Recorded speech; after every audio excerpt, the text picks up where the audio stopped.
Minyak untuk lampu. Tuhan berfirman kepada Musa, "Perintahkanlah kepada orang Israel supaya mereka membawa kepadamu minyak zaitun tumbuk yang tulen untuk lampu, supaya lampu dapat dipasang dan tetap menyala. Harun harus tetap mengatur lampu-lampu itu di depan tabir yang menutupi tabut hukum di dalam kemah pertemuan dari petang sampai pagi di hadapan Tuhan. Itulah suatu ketetapan untuk selama-lamanya bagimu turun-temurun. Di atas kandil dari emas murni haruslah tetap diaturnya lampu-lampu itu di hadapan Tuhan. Engkau harus mengambil tepung yang terbaik dan membakar 12 roti bundar daripadanya. Setiap roti bundar harus dibuat dari 2/10 eva. Engkau harus mengaturnya menjadi 2 susun, 6 buah sesusun di atas meja dari emas murni itu di hadapan Tuhan. Engkau harus membubuh kemenyan tulen di atas tiap-tiap susun. Kemenyan itulah yang harus menjadi bagian ingat-ingatan roti itu, yakni suatu korban api-apian bagi Tuhan. Setiap hari Sabat, ia harus tetap mengaturnya di hadapan Tuhan. Itulah dari pihak orang Israel suatu kewajiban perjanjian untuk selama-lamanya. Roti itu teruntuk bagi Harun serta anak-anaknya, dan mereka harus memakannya di suatu tempat yang kudus. Itulah bagian maha kudus baginya dari segala korban api-apian Tuhan. Itulah suatu ketetapan untuk selama-lamanya. Pada suatu hari datanglah seorang laki-laki, ibunya seorang Israel, sedang ayahnya seorang Mesir, di tengah-tengah perkemahan orang Israel. Dan orang itu berkelahi dengan seorang Israel di perkemahan. Anak perempuan Israel itu menghujat nama Tuhan dengan mengutuk. Lalu dibawalah ia kepada Musa. Nama ibunya ialah Selomit binti Dibrit dari suku Dan. Ia dimasukkan dalam tahanan untuk menantikan keputusan sesuai dengan firman Tuhan. Lalu berfirmanlah Tuhan kepada Musa, "Bawalah orang yang mengutuk itu keluar perkemahan, dan semua orang yang mendengar haruslah meletakkan tangannya ke atas kepala orang itu. Sesudahnya haruslah seluruh jemaat itu melontari dia dengan batu. Engkau harus mengatakan kepada orang Israel begini, setiap orang yang mengutuki Allah harus menanggung kesalahannya sendiri. Siapa yang hujat nama Tuhan, pastilah ia dihukum mati dan dilontari dengan batu oleh seluruh jemaat itu. Baik orang asing maupun orang Israel asli, bila ia menghujat nama Tuhan, haruslah dihukum mati. Juga apabila seseorang membunuh seorang manusia, pastilah ia dihukum mati. Tetapi siapa yang memukul mati seekor ternak, harus membayar gantinya seekor ganti seekor. Apabila seseorang membuat orang sesamanya bercacat, maka seperti yang telah dilakukannya, begitulah harus dilakukan kepadanya. Patah ganti patah, mata ganti mata, gigi ganti gigi, seperti dibuatnya orang lain bercacat, begitulah harus dibuat kepadanya. Siapa yang memukul mati seekor ternak, ia harus membayar gantinya. Tetapi siapa yang membunuh seorang manusia, ia harus dihukum mati. Satu hukum berlaku bagi kamu, baik bagi orang asing maupun bagi orang Israel asli. Sebab akulah Tuhan Allahmu.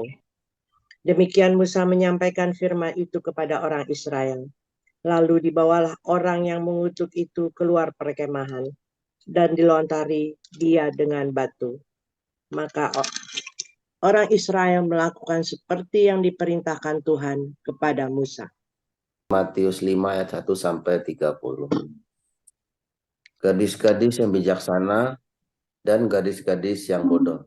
Pada waktu itu hal kerajaan surga seumpama 10 gadis yang mengambil pelitanya dan pergi menyongsong mempelai laki-laki.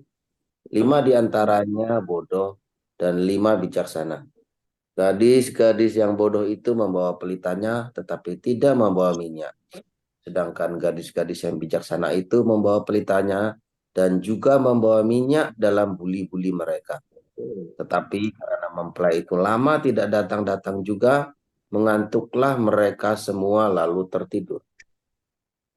Waktu tengah malam terdengarlah suara orang berseru, "Mempelai datang, songsonglah dia." Gadis-gadis itu pun bangun semuanya lalu membereskan pelita mereka.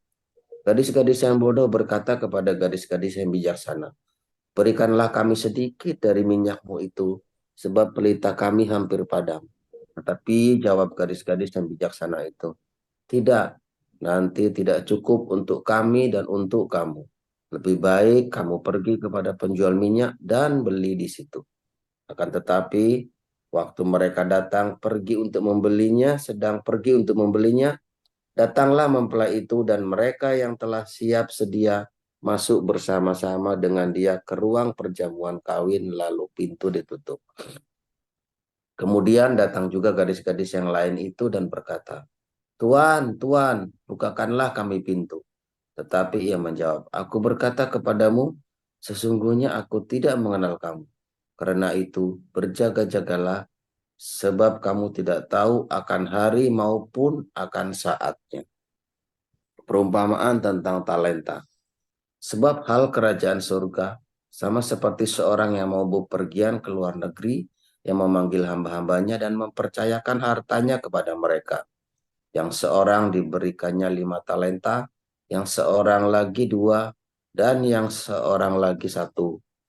Masing-masing menurut kesanggupannya, lalu ia berangkat.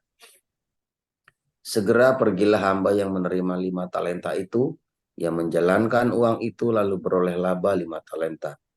Hamba yang menerima 2 talenta itu pun berbuat demikian juga dan berlaba 2 talenta. Tetapi hamba yang menerima 1 talenta itu pergi dan menggali lubang di dalam tanah, lalu menyembunyikan uang tuannya. Lama sesudah itu pulanglah tuan hamba-hamba itu lalu mengadakan perhitungan dengan mereka. Hamba yang menerima 5 talenta itu datang dan ia membawa laba 5 talenta. Katanya, "Tuan, 5 talenta Tuan percayakan kepadaku. Lihat, aku telah beroleh laba 5 talenta." Maka kata tuannya itu kepadanya, "Baik sekali perbuatanmu, hai hambaku yang baik dan setia. Engkau telah setia dalam perkara kecil. Aku akan memberikan kepadamu tanggung jawab dalam perkara yang besar. Masuklah dan turutlah dalam kebahagiaan Tuhan." Lalu datanglah hamba yang menerima 2 talenta itu. Katanya, "Tuan, 2 talenta Tuan percayakan kepadaku. Lihat, aku telah beroleh laba 2 talenta." Maka kata tuannya itu kepadanya, "Baik sekali perbuatanmu itu. Hai hambaku yang baik dan setia, engkau telah setia memikul tanggung jawab dalam perkara yang kecil. Aku akan memberikan kepadamu tanggung jawab dan perkara yang besar. Masuklah dan turutlah dalam kebahagiaan Tuhan." Kini datanglah juga hamba yang menerima 1 talenta itu dan berkata, "Tuan, aku tahu bahwa Tuan adalah manusia yang kejam, yang menuai di tempat di mana Tuan tidak menabur, dan yang memungut dari tempat di mana Tuan tidak menanam. Karena itu aku takut dan pergi menyembunyikan talenta Tuan itu di dalam tanah. Ini, terimalah kepunyaan Tuan." Maka jawab tuannya itu, "Hai kamu hamba yang jahat dan malas, jadi kamu sudah tahu bahwa aku menua di tempat di mana aku tidak menabur dan memungut dari tempat di mana aku tidak menanam. Karena itu sudahlah seharusnya uangku itu kau berikan kepada orang yang menjalankan uang, supaya sekembaliku aku menerimanya serta dengan bunganya. Sebab itu, ambillah talenta itu daripadanya dan berikanlah kepada orang yang mempunyai 10 talenta itu. Karena setiap orang yang mempunyai kepadanya akan diberi, sehingga ia berkelimpahan. Tetapi siapa yang tidak mempunyai, apapun juga yang ada padanya akan diambil daripadanya. Dan campakkanlah hamba yang tidak berguna itu ke dalam kegelapan yang paling gelap. Di sanalah akan terdapat ratap dan kertak gigi. Apabila Anak Manusia datang dalam kemuliaannya dan semua malaikat bersama-sama dengan dia, maka ia akan bersemayam di atas tahta kemuliaannya. Lalu semua bangsa akan dikumpulkan di hadapannya, dan ia akan memisahkan mereka seorang daripada seorang, sama seperti gembala memisahkan domba dari kambing, dan ia akan menempatkan domba-domba di sebelah kanannya dan kambing-kambing di sebelah kirinya. Dan raja itu akan berkata kepada mereka yang di sebelah kanannya, "Mari, hai kamu yang diberkati oleh Bapakku, terimalah kerajaan yang telah disediakan bagimu sejak dunia dijadikan. Sebab ketika aku lapar, kamu memberi aku makan. Ketika aku haus, kamu memberi aku minum. Ketika aku seorang asing, kamu memberi aku tumpangan. Ketika aku telanjang, kamu memberi aku pakaian. Ketika aku sakit, kamu melawat aku. Ketika aku di dalam penjara, kamu mengunjungi aku."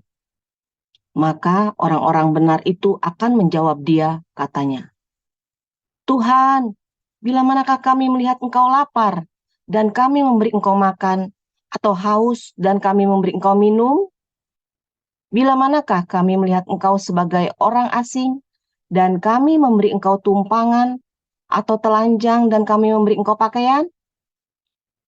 Bila manakah kami melihat engkau sakit, atau dalam penjara, dan kami mengunjungi engkau?"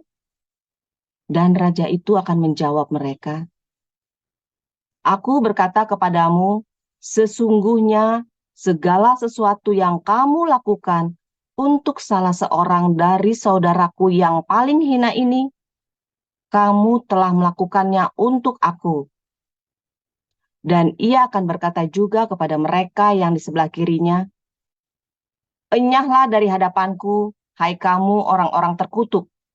Enyahlah ke dalam api yang kekal yang telah sedia untuk iblis dan malaikat-malaikatnya. Sebab ketika aku lapar, kamu tidak memberi aku makan. Ketika aku haus, kamu tidak memberi aku minum. Ketika aku seorang asing, kamu tidak memberi aku tumpangan. Ketika aku telanjang, kamu tidak memberi aku pakaian. Ketika aku sakit dan dalam penjara, kamu tidak melawat aku." Lalu mereka pun akan menjawab dia, katanya, "Tuhan, bila manakah kami melihat engkau lapar atau haus, atau sebagai orang asing, atau telanjang atau sakit, atau dalam penjara, dan kami tidak melayani engkau?" Maka ia akan menjawab mereka, "Aku berkata kepadamu, sesungguhnya segala sesuatu yang tidak kamu lakukan untuk salah seorang dari yang paling hina ini, kamu tidak melakukannya juga untuk aku." Dan mereka ini akan masuk ke tempat siksaan yang kekal, tetapi orang benar ke dalam hidup yang kekal. Haleluya, firman Tuhan selalu baru setiap hari ketika kita menanti-nantikan Tuhan Yesus dengan kesungguhan hati. Saudara, kita belajar tentang gadis yang bodoh, dan juga talenta dan berdiakonia ya. Ketika kita bicara tentang minyak zaitun ya, kita bicara lagi tentang ukupan dan juga roti ya. Harus minyak zaitun yang untuk lampu di bait suci itu harus dari minyak yang murni, minyak yang tulen, katanya kan, minyak zaitun yang tulen, nggak boleh bercampur. Kedua, ukupan itu harus dari rempah-rempah yang tulen, dan rotinya harus dari tepung yang terbaik ya, semuanya yang terbaik ya. Kalau kita cita minyak zaitun itu berasal dari apa, saudara?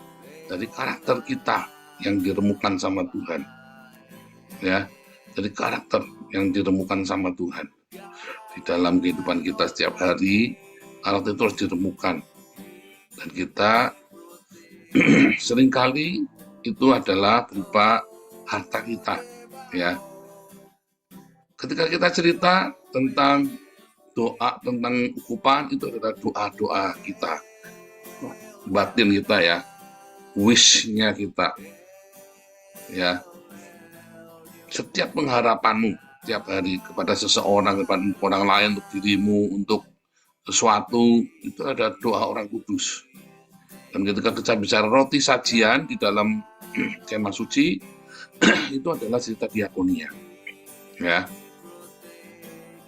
Maka ketika kita bicara tentang 5 gadis yang bodoh, yang gadis yang bijak, yang satu membawa minyak cadangan, yang satu tidak, ya. Ketika kita bicara tentang minyak itu, minyak zaitun adalah karakter yang dihasilkan dari apa, saudara? Roh Kudus, ya. Karena minyak zaitun itu hanya bisa jadi minyak apabila buah pohon zaitun itu ditumbuk, diremukkan. Maka itu Roh Kudus itu, minyak urapan itu kan mengalir. Minyak itu akan muncul, ya. Minyak itu akan semakin banyak, harus ditumbuk buah zaitunnya, ya. Nah, ketika gadis-gadis ini tidak memiliki minyak cadangan, artinya dia selama ini tidak mau diproses hidupnya, tidak mau ditumbuk. Sementara gadis-gadis yang lain, yang 5 gadis yang bijak, setiap hari dia siap untuk diproses oleh kehidupan ini. Dan dia meresponnya dengan benar, meresponi setiap kesulitan dalam kehidupan, setiap gesekan, setiap masalah-masalah, ya dihadapi dengan kerendahan hati, bukan dengan respon-respon yang salah. Coba amatin, siapa hari ini yang kalau respon selalu salah? Siapa yang meresponi masalah-masalah selalu dengan cara yang negatif? Kalau ada gesekan, yayasan, negatif. Kalau ada responnya negatif, mutungan, ngambekan, ngentutan. Siapa yo? Kalau di kantor, ya kan, negatif responnya. Siapa yo? Kalau di rumah, responnya negatif. Selalu nggak mau, ya. Mutungan, ngambekan, ngentutan. Ya, wah itu Anda hati-hati tuh, saudara, ya. Kalau respon-responnya, artinya Anda sedang memutuskan untuk tidak mengumpulkan minyak untuk kedatangan Tuhan Yesus yang kedua, ya. Dan sampai tiba saatnya kamu harus membeli, bayar harganya. Kamu harus beli waktu kamu lagi nyari, ya, udah gak keburu, ya. Kamu lagi mutung, kamu lagi ngambek, ya kan? Kamu sedang meninggalkan komunitas, kamu sedang entah di mana, kemudian Tuhan Yesus datang, ya kan? Atau kamu sedang mengkhianati kita. Orang yang biasa mutungan, ngambekan itu biasanya nanti ujung-ujungnya itu kayak Hani Christian itu, ya, ngambekan itu, ya. Hani Christian mutung sama pendetanya, ya kan? Anda yang mutungan itu, mutungan ngambekan, hati-hati itu, saudara. Hani Christian itu mutungan ngambekan, asal dari mutung dan ngambek, dari Agustan dulu, ya, dari mutung ngambek. Yudi Mulyana, ya, saya kan udah ketemu orangnya, saudara, ya. Jadi saya tahu, ya, beneran itu gara-gara mutung, gara-gara ngambek dan cemungep, ya, gara-gara mutung, gara-gara ngambek. Ya, ingat pendeta di Bekasi itu gara-gara mutung, gara-gara ngambek, saudara, ya. Ada yang mutungan ngambekan itu potensi untuk berkhianat, saudara, ya. Karakter itu penting, ya. Itu dihasilkan dari ketika kamu tersinggung, ketika kamu kaget, ya, orang memperlakukan kamu dengan tidak layak. Responmu, saudara, apa, saudara? Apa responmu? Ya, kalau responmu benar, kamu akan benar. Hal itu seringkali melibatkan harta bendamu, loh, saudara. Ya, seringkali melibatkan, makanya kamu disuruh beli sana, gitu, ya. Beli. Mendapatkan segala sesuatunya, kamu harus beli, baik bayar harganya, nggak ada gratisan, saudara, ya. Anda harus membayar harganya, sama seperti Yesus membayar harganya, kita harus membayar harganya. Ketika kita cerita tentang doa orang kudus, ketika kita hanya boleh membawa doa-doa kita dengan tangan yang bersih dan hati yang murni, ya. Mazmur 24, siapakah yang boleh naik ke gunung Tuhan? orang yang bersih tangannya dan suci hatinya. Maka kalau tanganmu bersih, ya artinya kamu melakukan pekerjaan yang benar, jangan melakukan hal-hal yang tidak baik, ya, tanganmu suci, hatimu bersih, ya, yang bersih tangannya dan yang suci hatinya, hatimu tulus aletheia, maka semua permohonanmu akan dikumpulkan, tangisanmu, penderitaanmu, jeritanmu, pergumulan hidupmu, ya, adalah sebuah doa yang wangi, saudara. Adalah sebuah ukupan yang wangi. Mungkin belum dijawab sama Tuhan, tapi tiap bising kamu merintih, Tuhan, tolong Tuhan. Tuhan, tolong orang ini, Tuhan, selamatkan dia. Tolong mertuaku, tolong anakku. Itu rintihan hidupmu itu adalah doa yang wangi. Satu ukupan. Ketika kamu lagi disakiti, ketika kamu lagi tersinggung, kamu marah, Tuhan, aku ampuni dia, aku nggak mau marah, Tuhan, aku mau ampuni dia, Tuhan. Tuhan, itu adalah ukupan yang wangi, saudara. Allah hatimu. Tapi ada orang diam, senyum, disakiti, terakhir ngeplak dasa, saudara. Wah, itu namanya hatimu tidak murni. Kamu sedang menyusun acara buat dendam, itu namanya. Menyusun rencana, itu namanya. Ada ya orang yang diam, terakhir dasa ngeplak dasa, cekuk gitu, punya kesempatan yang ngeplok gitu kan. Nah, itu namanya Anda hatinya tidak murni. Iya, Anda mengalah, iya saya mengalah, Pak. Iya. Tapi dalam arti nanti ya, tunggu waktunya, tak dase. Itu hati-hati tuh. Ada orang-orang begitu ya, Anda nggak jujur aja tuh. Kalau saya mah jujur, gitu ya. Diam, ngeplak dase, pluk gitu ya. Begitu ada kesempatan. Saya pernah ada anak di Salatiga dulu ya, mahasiswa senior kita di gereja ya. Terus dia itu kalau ngomong nyakitin sekali gitu ya. Nyakitin sekali begitu ya. Kalau ngomong ada anak kecil saya tersinggung, Terus saya ajarin dia, Ica namanya ya, Ica, tak ajarin caranya. Kamu datang lendot-lendot sama dia. Kalau sudah itu kan bulu kakinya banyak, cabut yang keras. Saya bilang begitu, saudara. Ini si Ica ini kan pokoknya pernah nggak suka gitu ya, pernah marah sama itu. Tak ajari gitu, saudara ya. Saya juga kupluk juga yang namanya masih mahasiswa ya. Terus dia pelan lendot-lendot. Wih, Ica, nggak untung lagi ya, nggak ngambek ya sayang ya, nggak marah sama Om ya. Tetap tak liatin sama saya. Dicabut cepat itu ya bulu kakinya yang lebat itu ya. Wah dia jerit, wah gitu ya. Terus Icanya lari ke bapaknya itu. Aduh, itu sih ya. Ica kok nakal begitu, kata papanya. Iya, yang ngajari siapa? Yang ngajari Om Paul. Nah itu. Tapi dari situ saya ngerti ini anak pendendam gitu. Kan ada anak yang begitu ya, diem, lendot, lagi mutung, saudara. Bisa balas ya, saudara ya. Nah gitu ya. Nah itu ada yang begitu nggak, saudara? Diem, lendot, lalu nyabuti bulu kaki, ceprot gitu ya. Ada yang begitu. Maka berarti hatimu tidak baik, saudara. Kamu kelihatannya mengalah, kelihatannya kan baik ya. Kamu ya, aku ngalah. Sudah 3 kali ya. Awas kamu. Nah, itu berarti kamu pendendam. Ya, hati-hati ya saudara ya. Dan yang terakhir ketika kamu bicara tentang roti sajian, ya harus dari tepung yang murni, yang terbaik. Jangan sisa, saudara. Siapa yang di sini masih suka ngasih sisa sama orang? Sisa makanan. Kemarin ya Raffi Ahmad katanya istrinya kalau ngasih pegawai makanan sisa, saya sampai ketawa ya. Aduh, ini bongkar semua rahasianya, ngasih makanan sisa. Aduh, saya nggak tega ngasih makanan sisa sama orang ya, saudara ya. Saya kalau pergi, nggak lagi pamer ya, saya ajarin saudara ya. Saya kalau pergi sama Benyamin atau sama tim kita ya, saya tahu ada yang hidupnya pas-pasan ya, pas-pasan hidupnya. Nah, saya kan hidupnya lebih dibanding dengan orang-orang yang pas-pasan ini ya, dengan tim kita.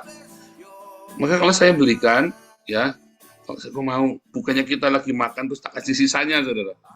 Bikin yang baru khusus, langsung saya kasih lihat. Dia tahu, dia melihat itu belum dibuka, masih di dalam bungkusannya di bawah.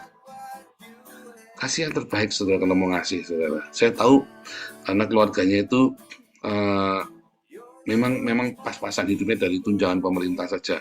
Saya lebih beruntung ya. Ini orang keluarganya dari keluar. Maka kita kasih yang terbaik, saudara. Kasih yang terbaik. Saudara belajar kalau ngasih orang itu ngasih yang terbaik, jangan yang sisa. Ya kecuali misalnya mau ngasih mobil bekas, ngasih motor bekas, ya itu sudah baik. Tapi maksudnya kalau makanan, kita kalau cerita roti saja itu bukan ini ya, kita cerita makanan, pakaian juga. Walaupun ada pakaian bekas pantas pakai baik, tapi kalau Anda mau ngasih, coba kalau kasih ponakanmu, bikin yang baru, saudara. Jangan mental ngasih bekasan, loh. Ya, jangan mental ngasih bekasan. Ya, saya lihat orang-orang Belanda ini, orang Belanda kan terkenal pelit katanya ya. Kalau kamu tahu, mereka nggak pelit loh, saudara. Saya tuh sering dikasih barang yang masih baru loh, saudara. Barang sepatu yang masih baru. Bukan mereka sengaja beli, mereka punya sepatu baru dan mereka nggak suka sepatunya ternyata. Ya anaknya mau berarti anaknya nggak suka, kan suka gitu dibikin orang tuanya, anaknya nggak suka, terus nggak dipakai. Masih baru, masih ada harganya itu ya, masih ada nyangkol di harganya, masih nyangkol bandrol harganya itu masih nyangkol. Ya terus ini aku beli sepatu buat anakku nggak mau, kamu pakai ya, baru, saudara. Jaket ini anakku udah suka, ini suamiku aku beli baru, tapi suamiku sudah meninggal sekarang, nggak pernah dipakai, kasih baru. Itu namanya ngasih baru, saudara ya. Coba Anda suka kayak gitu, waktu eman-eman dia masih baru ya. Padahal suamimu udah meninggal, anak udah nggak mau, tapi eman-eman di samping nggak mau dikasih orang. Ada nggak yang mentalnya begitu? Ya kan? Terus balikin sepatu yang bekasnya dikasihin, ini sepatu baru nggak ada yang pakai. Kalau orang Cina bilang buat petetan, saya nggak tahu buat petetan itu artinya apa. Pokoknya buat pajangan gitu loh, masih baru. Padahal kan rusak kan sepatu itu kalau nggak dikasihin kan, kalau udah lewat 2-3 tahun kan rusak. Makanya ya kalau sepatu itu kan suka diobral di air supaya jangan rusak kan. Kalau udah kelamaan, walaupun masih baru juga rusak. Makanya ya kalau siapa yang masih suka kalau barang itu disimpan, harusnya bisa kamu kasihin. Kosongan rumahmu kasihin, walaupun masih bagus. Ya. Saya belajar banyak ya di sini ya. Di sini saya belajar banyak. Di mana orang-orang Belanda itu rumahnya itu rapi, bersih, kosong, dikosongkan, saudara. Setiap tahun dia dikosongkan. Ya kalau dia mampu dia kasihkan ke orang. Di sini ada tempatnya ya. Namanya apa mah itu mah? Yang Swiss bala keselamatan itu ya. Bala keselamatan itu ada William Booth itu ya. Itu barangnya masih baru-baru, saudara. Sama di ini ya, ada kadang-kadang dikasih gratis, ada yang dijual murah-murah 2 euro padahal barang baru ya, pasti bagus-bagus ya. Nah itu ya, saudara ya. Jadi belajar kita kalau apa-apa berikan yang terbaik. Kalau kita punya karakter, kalau kita punya gesekan, kalau kita mengalami benturan, ya berikan respon yang terbaik, saudara. Respon yang paling positif yang bisa kamu lakukan. Sebetulnya itu bukan buat musuhmu loh, oh kenakan dia, mentalmu kan gitu kan, kenakan dia, kudunya dikeplak pak. Jangan, kamu berikan yang baik. Saya kan kasih contoh ya, Agustan itu dia waktu mau bunuh saya ya. Waktu dia sakit, dia nangis, telepon saya, berikan yang terbaik, kita kumpulin. Itu geger ya, wah itu banyak mengguncang iman orang Islam itu, saudara.